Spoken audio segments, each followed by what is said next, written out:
स्वागत है दोस्तों आपका टीचर्स एकेडमी के टीचर्स मंत्रा यूट्यूब चैनल के अंदर। ठीक, लास्ट क्लास में हमने बात की थी MSF repo rate, bank rate, saving deposit, term deposit rate और triple R's reverse repo rate पर, और इन दरों को घटाकर और बढ़ाकर बाजार से मनी की सप्लाई को इंक्रीज और डिक्रीज किया जा सकता है। रिवर्स रेपो रेट से आपको पता ही है कि कैसे मार्केट से पैसा कम और ज्यादा किया जा सकता है। ये वो दर है जब बैंकों के पास में पैसा एक्सेस हो जाए और उस पैसे को बाजार में यूटिलाइज ना कर पाए तो आरबीआई के पास पैसा रखेगा। अगर इसको आरबीआई बढ़ा देता है तो बैंक बाजार में लोन्स और एडवांसेस में पैसा बांटने में कम इंटरेस्टेड होगी और आरबीआई के पास पैसा ज्यादा रखने में इंटरेस्टेड होगी, क्योंकि बाजार में जो इन्वेस्टमेंट किया गया पैसा है वो उसके लिए रिस्क है, और जबकि ऐसा कह सकते हैं रिस्क है या इनसिक्योर है, और जबकि आरबीआई के पास पैसा जो रखा हुआ है बैंकों का वो 100% सिक्योर है। तो वो मार्जिन भले ही 1-2% कम कमा लेगी, लेकिन पैसे को लेकर हमेशा क्या रहना चाहेगा, बैंक सिक्योर रहना चाहेगा।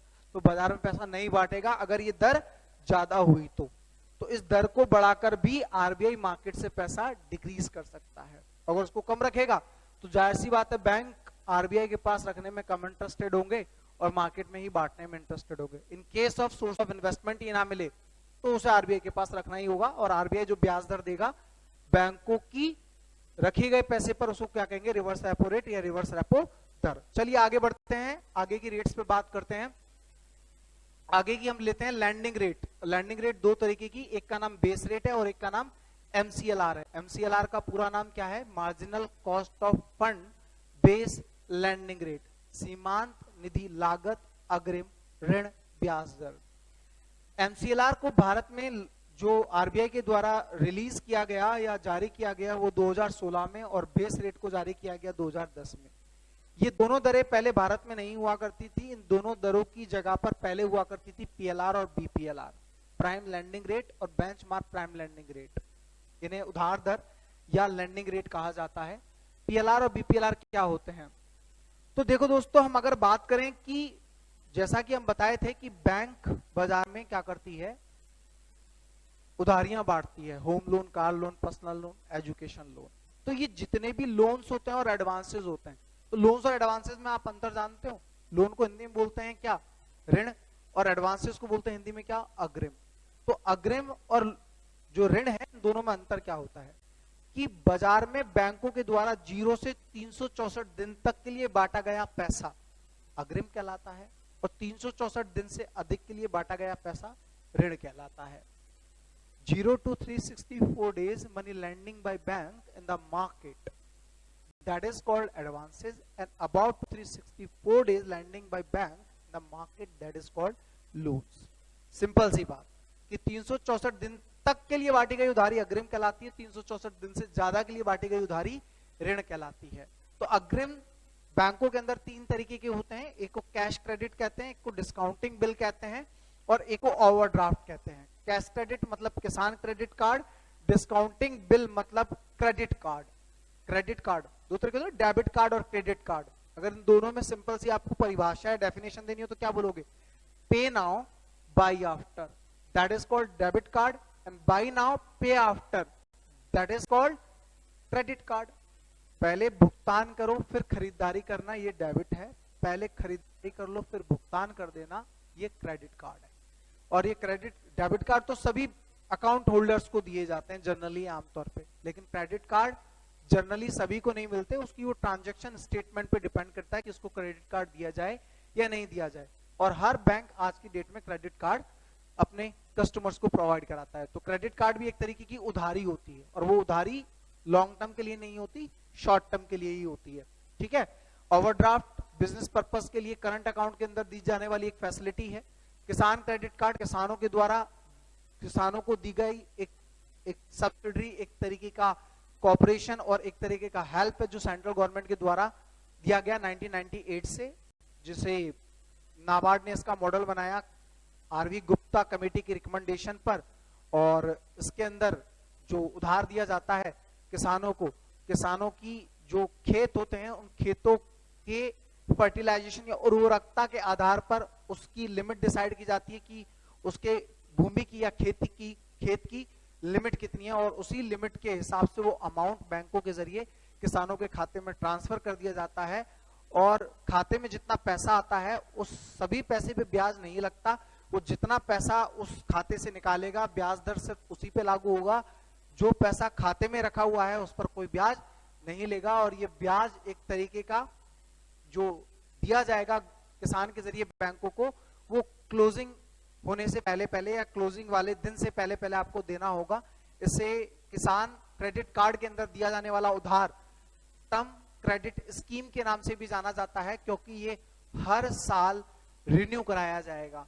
रिन्यू करने का मतलब कि जो पैसा आपने निकाला है उस पर बनने वाला ब्याज जो होगा वो आपको हर साल डिपॉजिट कराना होगा या बैंक को देना होगा। इंटरेस्ट रेट बहुत नॉमिनल होगा और यहाँ सेंट्रल गवर्नमेंट के द्वारा ब्याज दर में सब्सिडी या सहायकी दी गई है।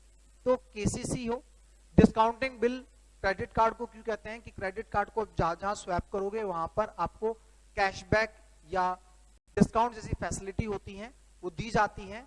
तो क्रेडिट कार्ड को नाम दिया गया डिस्काउंटिंग बिल। और जैसा कि ओवरड्राफ्ट की हम बात करें हैं, वो एक बिजनेसमैन को दिया गया एक हेल्प और सपोर्ट है जो ओवरनाइट के लिए मिलता है। वो टुमारो बेसिस से आने वाले कल पे ही आधारित है कि अगर ब्रांचों बैंकों की शाखाएं अगर खुलेंगी कल तो ही ओवरड्राफ्ट दिया जाएगा, वरना ओवरड्राफ्ट नहीं दिया जाएगा। तो सिंपल सी बात, ये एडवांसेस हुए। हम तीनों की बात करें, बाकी लोन्स दो तरीके के होते हैं, एक होम लोन, एक तो होता है शॉर्ट टर्म लोन और एक होता है लॉन्ग टर्म लोन। तो 364 दिन से अधिक के लिए और 5 से 7 साल तक, 364 दिन से अधिक के लिए 5 से 7 साल तक बैंकों के द्वारा दी गई उधारी वो कहलाती है शॉर्ट टर्म लोन या अल्पावधि ऋण, जैसे कि personal loan, car loan, education loan. और 5-7 साल से अधिक और 25 साल तक बैंकों के द्वारा दी गई उधारी कहलाती है लॉन्ग टर्म लोन, जैसे कि home loan, business loan, corporate loan, trade loan etcetera. That's it. तो कहने का मतलब आगे हम बात करें तो इन पर जितनी भी बैंकों के जरिए उधारी दी जा रही है बाजार के अंदर, उन पर जो ब्याज दर होगा वो कितना होगा, वो कौन तय करेगा या उसे क्या कहते हैं, ये क्वेश्चंस बने यहां से। तो एक चीज जान लेना आप कि जितनी भी उधारियां बैंकों के द्वारा दी जाती हैं, जितनी भी बैंकों के द्वारा उधारी दी जाती है बाजार के अंदर, तो अग्रिम पर लिया जाने वाला ब्याज दर MCLR के नाम से जाना जाता है और ऋण पर लिया जाने वाला ब्याज दर बेस रेट के नाम से जाना जाता है। मतलब एडवांसेस पर जो पैसा या ब्याज बैंकों के द्वारा ग्राहक से या उधार लेने वाले से जो लिया जाएगा बैंकों के जरिए उसे MCLR कहेंगे, और लोन्स पर जो इंटरेस्ट लिया जाएगा बैंकों के जरिए उसे बेस रेट कहेंगे। ठीक, इसे आधार दर कहते हैं, इसे सीमांत निधि लागत अग्रिम ऋण ब्याज दर कहते हैं। ठीक है, तो एक तो होगा MCLR और बेस रेट। अब बोले कि बेस रेट और MCLR को कौन डिसाइड करता है, या अगर आपसे सिंपल पूछे कि होम लोन और कार लोन पर ब्याज दर कौन तय करता है, तो इसका उत्तर और इसका आंसर भी यही होगा कि स्वयं बैंक डिसाइड करेंगे कि जितने भी लोन्स और एडवांसेस बाजार में बांटे जाते हैं बैंकों के जरिए उस पर ब्याज दर कौन तय करता है, तो उत्तर होगा स्वयं बैंक।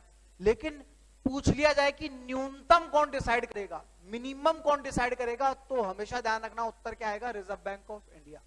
कि RBI भारतीय बैंकिंग इंडस्ट्री को क्या बोला कि आप चाहे जिसको उधार दो, आप चाहे जिसको उधार दो, लेकिन बेस रेट पे आप कम से कम या आधार दर पर आप या ऋण पर आप कम से कम ब्याज ये लोगे। समझ में आई बात या नहीं? और जबकि अग्रिम पे आप कितना लोगे, ये लोगे। इसके ऊपर आपको कितना लेना है, कितना लेना वो आप खुद जानो, आपका काम जाने, लेकिन आपको कम से कम ये ब्याज तो लेना ही होगा। तो ये न्यूनतम ब्याज दर हो गई जो RBI ने बैंकों के लिए डिसाइड की, आपको कम से कम ये ब्याज तो लेना ही होगा। अब आप बोलोगे कि सर ये दो क्यों है, एक होनी चाहिए थी। तो एक चीज ध्यान रखना कि जैसा कि हम बताए कि पहले इन दरों का नाम PLR और BPLR था, कि जो बैंकिंग इंडस्ट्री या बैंकिंग सेक्टर के लिए प्राइम कस्टमर है, प्राइम का मतलब जिनका यूज अमाउंट बैंकों के अंदर रहता है, जिससे बिजनेस प्रॉफिट बैंकों को अच्छा होता है जिन ग्राहकों से, वो एक तरीके से बैंकों के लिए प्राइम कस्टमर रहेंगे। और जो ठीक है जीरो बैलेंस पे खुलाए हुए हैं, पैसे के ट्रांजैक्शंस ज्यादा नहीं है, इतना ज्यादा विड्रॉल और डिपॉजिट नहीं होता, बैंक को बहुत ज्यादा बिजनेस नहीं होता, वो जनरल कस्टमर होगा, मतलब वो प्राइम कस्टमर नहीं होगा। तो जो प्राइम कस्टमर उससे आप कितना ब्याज लोगे, 8.15, और जो प्राइम नहीं है वो 9.40। सेम डिट्टो MCLR में क्या बोला गया, जो प्राइम कस्टमर उससे कितना 7.40, और जो प्राइम नहीं है उससे कितना 7.90। सिंपल सा लॉजिक आप समझिएगा कि बैंकों के जरिए जितनी भी बाजार उधारी बांटी जाती है, उधारी बांटी जाती है वो दो तरीके से, एक तो लोन्स और एक एडवांसेस। लोन्स पे लिया जाने वाला ब्याज दर बेस रेट और एडवांसेस पे लिया जाने वाला ब्याज दर MCLR, जिसकी न्यूनतम ब्याज दर कौन तय करेगा? RBI, और उस पर ब्याज दर एक्चुअल में जो प्रैक्टिकली बैंकों के जरिए लिया जा रहा है वो कौन डिसाइड करेगा? Self bank. ठीक, बेस रेट का और MCLR का, कि MCLR भी नहीं हुआ करती थी 2016 से पहले। मैक्सिमम ट्रांसपेरेंसी को मेंटेन करने के लिए, पारदर्शिता रखने के लिए अग्रिम और ऋण के बीच में, पारदर्शिता को रखने के लिए अग्रिम और ऋण के बीच में, उसके लिए RBI ने अग्रिम के लिए अलग से ब्याज दर बना दी, जिसका क्या नाम रखा? MCLR, marginal cost of fund based, marginal cost of fund based lending rate. Simple सी बात हुई। तो MCLR किसके लिए है? अग्रिम के लिए। बेस रेट किसके लिए है? ऋण के लिए। ये किसके लिए? प्राइम, और ये है जो प्राइम नहीं है, ये प्राइम और जो प्राइम नहीं है। न्यूनतम कौन डिसाइड करेगा? RBI। अब इन दरों को RBI बढ़ा देता है तो मार्केट में फ्लो कम हो जाएगा, और इनको अगर कम रखता है तो मार्केट में पैसा ज्यादा होगा। ये सिंपल सी बात है ना, कि अगर इनको RBI बढ़ाएगा तो बैंक भी ब्याज दर बढ़ा देंगे। ब्याज दर अगर ज्यादा होगी तो पब्लिक उधारी लेने में इंटरेस्टेड ही नहीं होगी। भाई हमने आपको क्या बताया था कि जमाओं पर ब्याज दरों की ज्यादा और उधारियों पे ब्याज दरों की कम, उसी के ग्राहकों की संख्या ज्यादा होगी, उसी के नंबर ऑफ कस्टमर ज्यादा होंगे, उसी का ही बिजनेस मार्केट में सबसे अच्छा होगा। ठीक, तो इन दरों को घटा बढ़ाकर भी मार्केट में मनी के फ्लो को क्या किया जा सकता है? एडजस्ट किया जा सकता है। ठीक, तो आज के लिए हमने यहां तक बताया, बाकी का हम नेक्स्ट वीडियो में बात करेंगे। आज के लिए इतना काफी। बाकी की बची हुई एक कॉल रेट है, जिसे कॉल मनी मार्केट के नाम से हम जानते हैं। बाकी रिजर्व रेशियो है, जिसे आरक्षित अनुपात भी कहते हैं, CR और SLR। इन दोनों रेट्स पे, रिजर्व रेशियो पे और मार्केट ट्रेंड पे हम बात करेंगे नेक्स्ट वीडियो में। आप इन सब चीजों को बहुत अच्छे से, बेहतर तरीके से पढ़ने के लिए बने रहिएगा टीचर्स अकेडमी के टीचर्स मंत्रा YouTube चैनल पर। धन्यवाद।